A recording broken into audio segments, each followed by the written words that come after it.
tó bá fẹ́ ṣe umura aláṣepé tó fẹ́ ṣe ájì aláṣepé ìkéde tó sanwó fún Kiblateni ni ó bá lọ.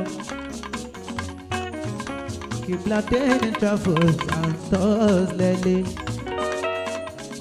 bá lọ sí ájì àti umura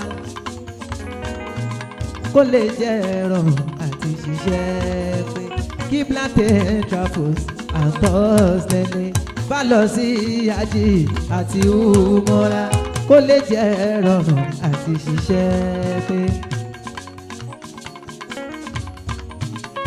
Latest Islamic lecture lónìí a máa kéde pé tó bá fẹ́ ṣe umura àti ájì nírọ̀rùn àwọn Kiblateni Travels ni ó bá lọ. Latest wọ́n ṣẹ̀dé láti umura ní my Naija.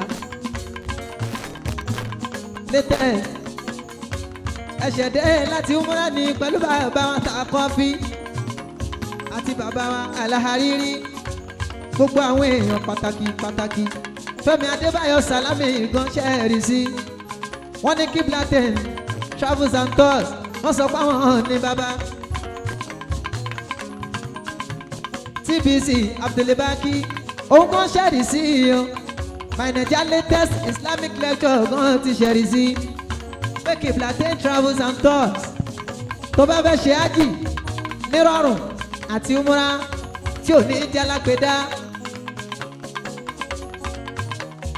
àwọn Kiblateni ni ó bá lọ àbí yóò Kiblateni Travels and Tours lẹ́lẹ́ bá lọ sí ájì àti umura kó lè jẹ́ rọrùn àti ṣiṣẹ́ pé Kiblateni Travels and Tours lẹ́lẹ́ bá lọ sí ájì àti umura kó lè jẹ́ rọrùn àti ṣiṣẹ́ pé.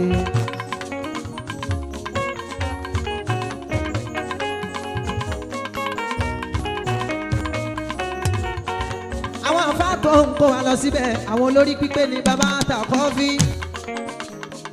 àfáà Alhariri ẹ̀bùn olúwa ń bọ̀ àwọn náà ń kó wa lọ àwọn náà máa fọ̀rọ̀ lọ́wọ́ wọ́n fi máa ṣí wa létí Kiblateni Travels and Tours àwọn olórí pípé náà ń kó wa lọ àwọn tí kì í ṣe ọ̀rọ̀ wọn kì í sọ̀rọ̀ pẹ̀lú fẹnu tọ́lọ́ wíta nàbì sọlẹ̀ máa gbọ́ lẹ́nu Kiblateni ilé ìgbé wọn ó súnmọ́ lù ara ń pẹ́ kípẹ́kí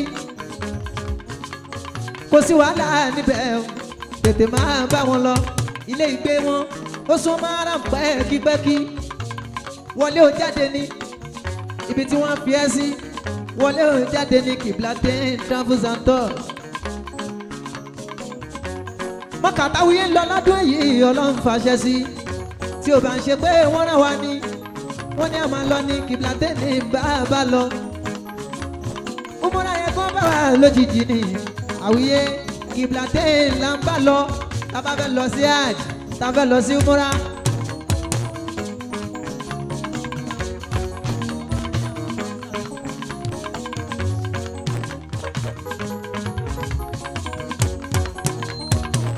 èyí tó ṣe kán yìí ó yan mi lójú gidi gan ni ó dàbí kí n fòdé mọ́kà ni nígbà tí mo rí latest Alhariri ẹ̀bùn olúwa pọ̀ bàbá ta kọ́fí tí wọ́n ń ṣiṣẹ́ ájì tó dẹ̀ ń lọ létò gidi gan ó wá yan mi lójú pé eléyìí tí má fẹ́ lọ àwọn lèmi má bá lọ àwọn gangan lèmi má bá lọ lèmi má bá lọ àwọn gangan lèmi má bá lọ sílùú ájì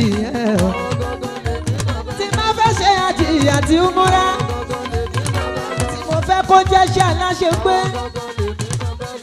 àwọn Kiblateni Travels àwọn Kiblateni Travels and Tours owó wọn ò dé gáràjù wàláyé o tún lè sọ ní díẹ̀díẹ̀ latest sọ lè sọ díẹ̀díẹ̀ o ẹ̀sùn mọ́ bí ẹ wá sọ fún wọn nílé ó sọ lè sọ díẹ̀díẹ̀ lèmi má bà lọ latest Islamic lecture ló sọ bẹ́ẹ̀ ó lè sọ díẹ̀díẹ̀ o èyí tẹ lọ láìpẹ́ yìí ó dá mi lójú pé rọrùn ló bá dé àwọn Kiblateni Travels àwọn Kiblateni Travels ṣe bẹ́ẹ̀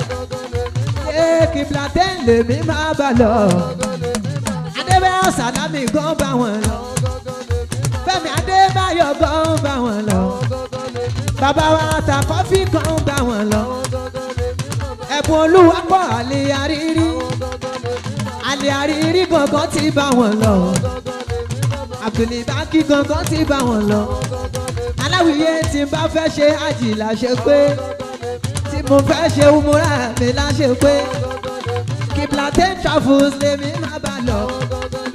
My Naija latest gan ti bá wọn lọ. Wọ́n ṣẹ̀ṣẹ̀ dé láti umura ni. Wọ́n ṣẹ̀ṣẹ̀ dé láti umura.